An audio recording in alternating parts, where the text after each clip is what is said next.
Hello guys, this is Rati and today we'll be seeing how can we build a simple to-do list using Flask and database. Flask is a web framework. This means Flask provides you with tools, libraries and technologies that allows you to build a web application like web pages, blogs, and today we are going to build a to-do app list which can help you to create a application where you can add your task, you can delete your task and you can just strike out your tasks that are being done. Begin from starting. This is our application file. This is our app.py file, which has all the code. This ID that I'm using is PyCharm. You can use any ID you want. This are folder structure.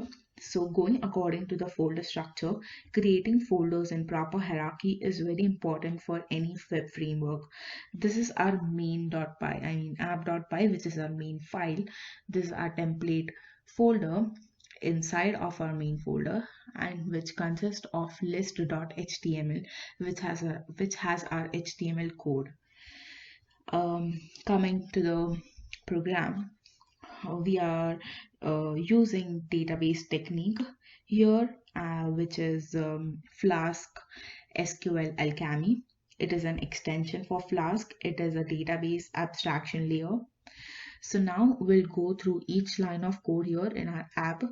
Flask and request, these two packages, if you see here, we have to import these packages for getting data and everything. Like we require these packages for getting the data and everything. Request package helps you interacting with web services seamless. Then the render template. The render template is for rendering templates from the template folder that we created. So as I told you, we are using SQL Alchemy for the database technique, and it is used to control SQL Alchemy integration to one or more Flask application. Redirect allows you to control over a relative directory structure. Here I have used udirect as my package, so it allows you to control over a relative directory structure. This code here is used to initiate the application. This one is used to initiate your Flask application. Now we will configure our application with the database here. So this is the configuration setting required for providing a URL to the database. We are using SQLite. For that, I have installed DB browser SQLite here. You can download it by going to their website. I will show you. So this is how the browser looks. Wait, so this is the DB browser that we have installed. You can install it by going it to their website.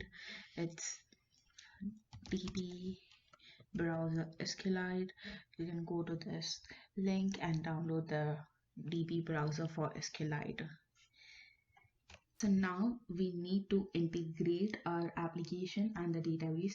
So this line here will perform the action of integration.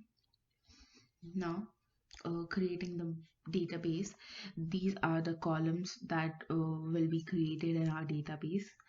It's ID, content and done. ID will be integer and our primary key. Content is our text, that is our to-do text we will give, and done is boolean. So if you have not done the task that is added, its value will be 0, and if you click on done, if the task has been done and you click on done, then its value will change to 1.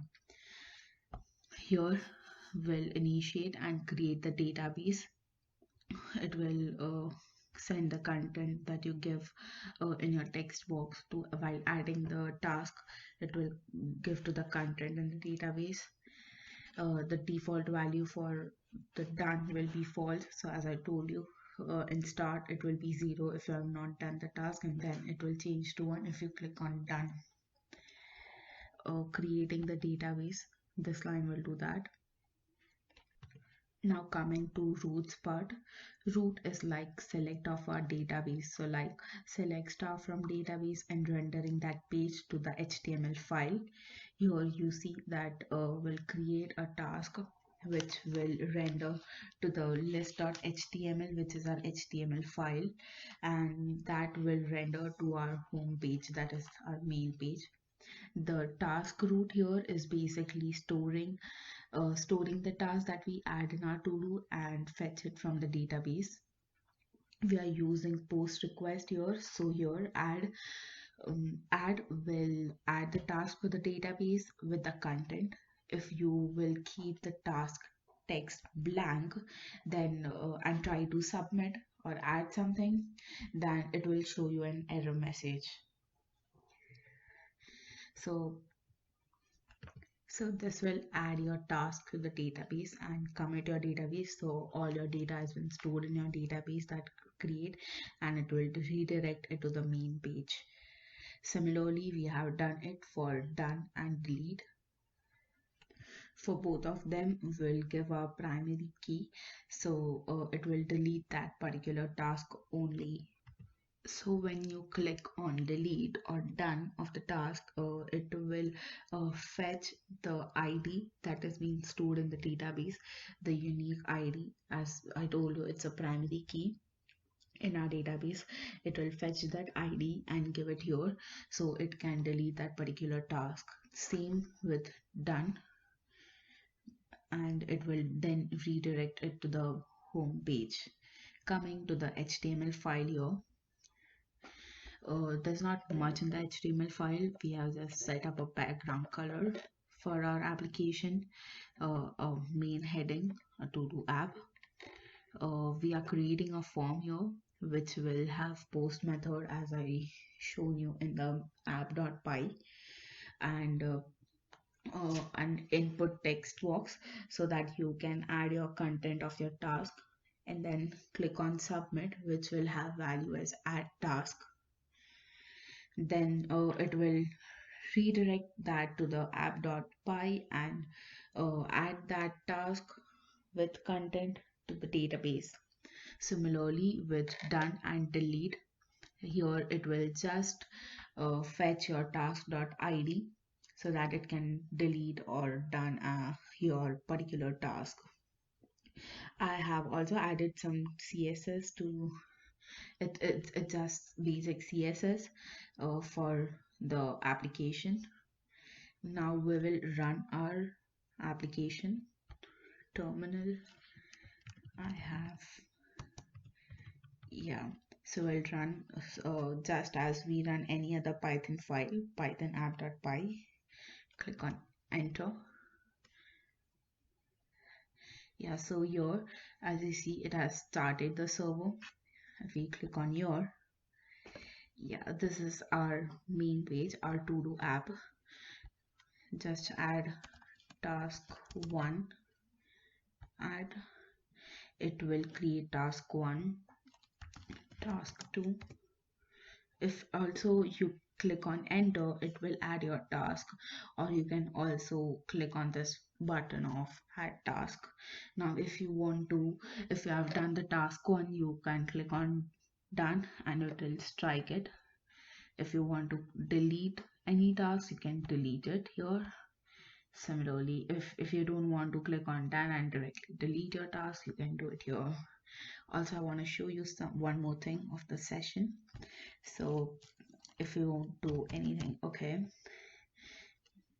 reading is my task, add task, and dancing for video is my another task. And in case I just click on cancel, I close the application here and go here, control C basically quits your session here.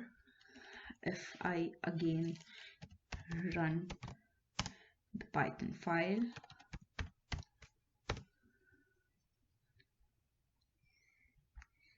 here So yeah, your tasks are still being stored because it has been stored in your database. They will still be shown here and not deleted.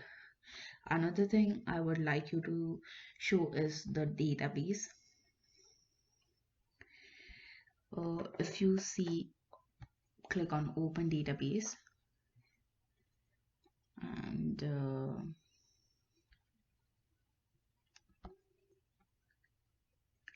so our database name is Todo. We'll click on your, yeah, so as we saw, we have three columns: ID, content, and done. These three are given here.